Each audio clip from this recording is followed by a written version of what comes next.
পৃথিবী জোড়া নাম তার।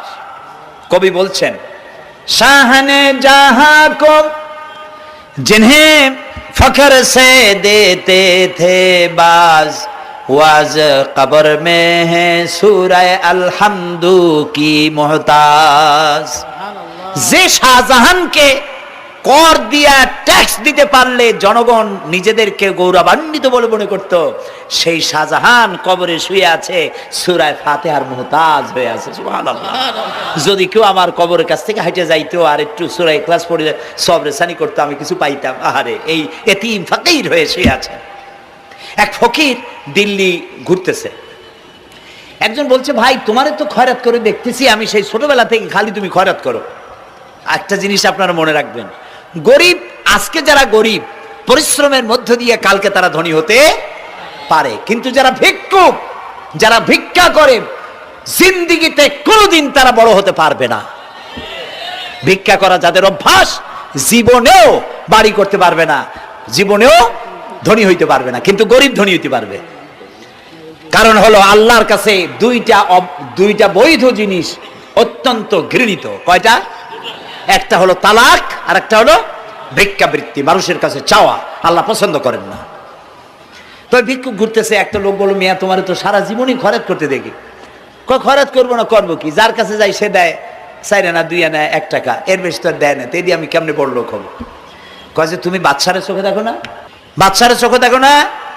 কয় বাদশার কাছে কি আমার মতো লোক যাইতে পারে নাকি? কল না, যাইতে হবে, যাও। বাদশাহ একবার যাবা, এমন দেওয়া দেবে জীবনে আর তোমার খরচ করা লাগবে না।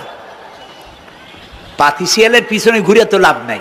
পাতি শিয়ালে খায় মুরগি, তোমার একটা ঠ্যাং দেবে, দাঁতের খেলালের কাজও হবে না।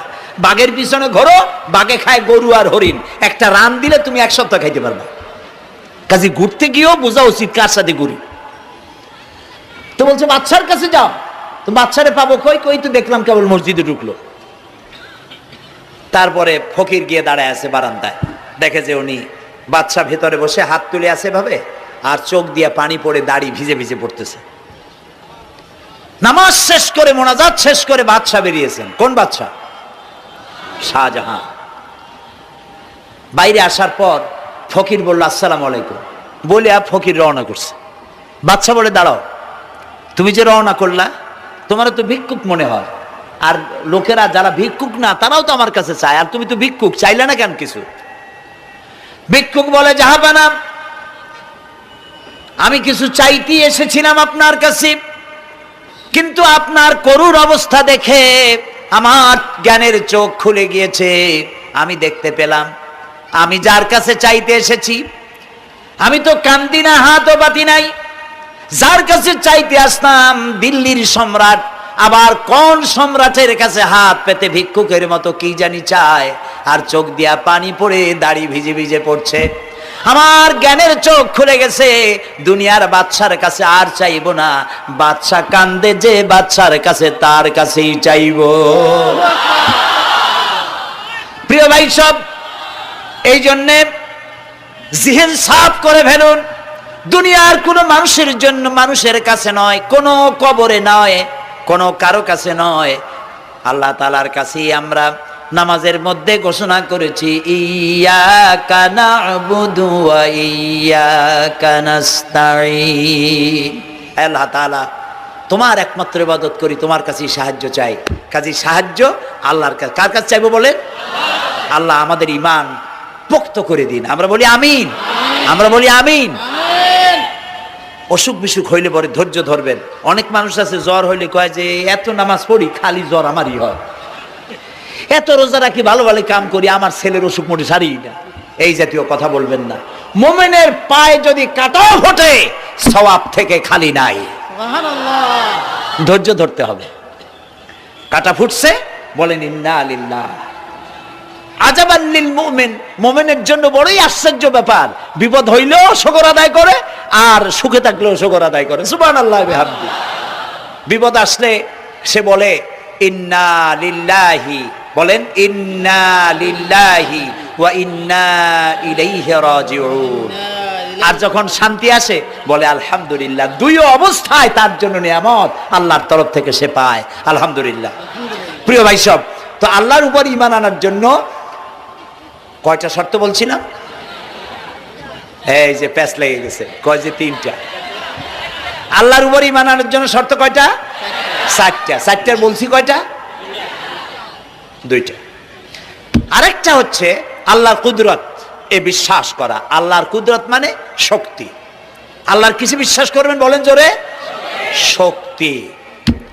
আকাশ এবং জমিনের শক্তিশালী কে?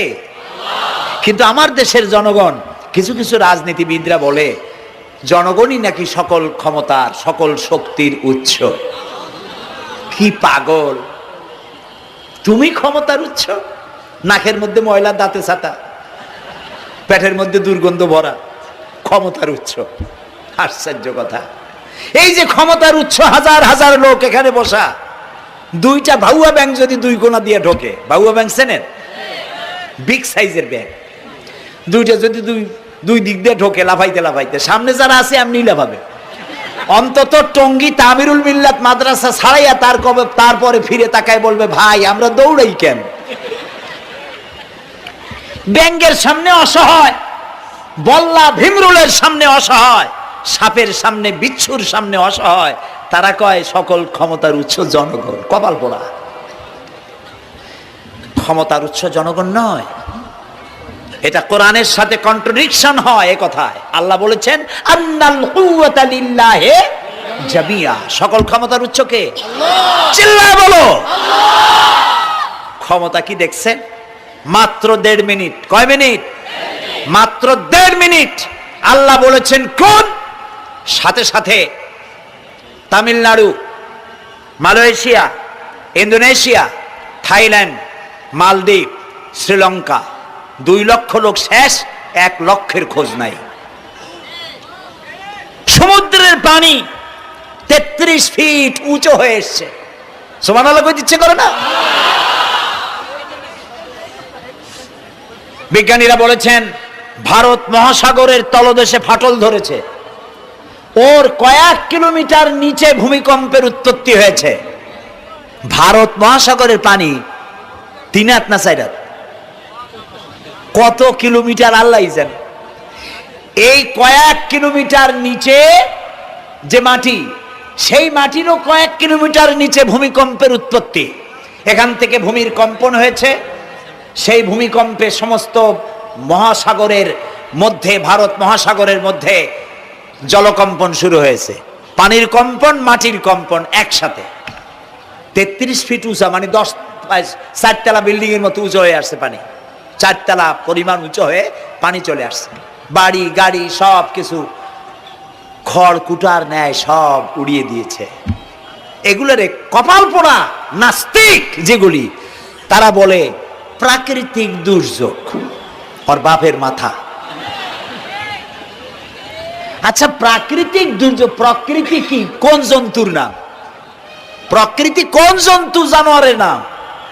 প্রকৃতি নিজে চলে না কেউ তাকে চালায়? কে চালায়? কপাল পোড়া রাতা বুঝে না। বিশ্ববিদ্যালয়ের শিক্ষক হয়েছে তো, আল্লাহ দিয়ে আসি কোথায়? তবে সব খারাপ না, ভালো আছে আলহামদুলিল্লাহ। কিছু আছে কপাল পোড়া। বিশেষ করে শান্তিনিকেতনে যারা পড়াশোনা করে আসে,